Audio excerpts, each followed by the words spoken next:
പ്രാവ് രതീഷ്, നാശൻ ശ്രീജിത്ത് എന്നീ 2 ഗുണ്ടകൾ ചേർന്നാണ് ന്യൂസ് 18 വാർത്താ സംഘത്തെ മർദ്ദിച്ചത്. പെരിയാറിലേക്ക് സ്വകാര്യ വ്യവസായ കമ്പനിയായ CMRL മാലിന്യം ഒഴുക്കിവിടുന്നു എന്ന വാർത്ത റിപ്പോർട്ട് ചെയ്യാനെത്തിയ സംഘത്തിനാണ് മർദ്ദനമേറ്റത്. റിപ്പോർട്ടർ സുവി വിശ്വനാഥിനെ പിടിച്ചുതള്ളിയ 2-അംഗ സംഘം ക്യാമറ പിടിച്ചുവാങ്ങാൻ ശ്രമിക്കുകയും ചെയ്തു. ക്യാമറമാൻ അനിൽ നീലേശ്വരത്തിനെ സംഘം കയ്യേറ്റം ചെയ്യുകയും സുവി വിശ്വനാഥിന്റെ ഫോൺ തട്ടിയെടുക്കുകയും ചെയ്തു.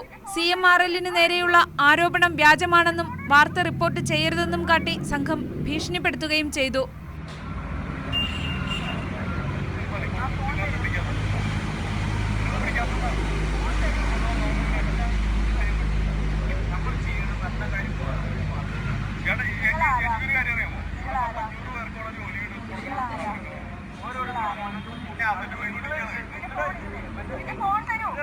പോലീസിൽ നൽകിയ പരാതിയെ തുടർന്ന് കുറ്റക്കാരായ പ്രാവ് രതീഷ്, നാശൻ ശ്രീജിത്ത് എന്നിവരെ ബിനാനിപുരം പോലീസ് അറസ്റ്റ് ചെയ്തു.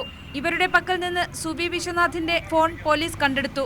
സംഭവത്തിൽ അന്വേഷിച്ച് നടപടിയെടുക്കുമെന്ന് Madhya Kerala range IG S Sreejith പറഞ്ഞു.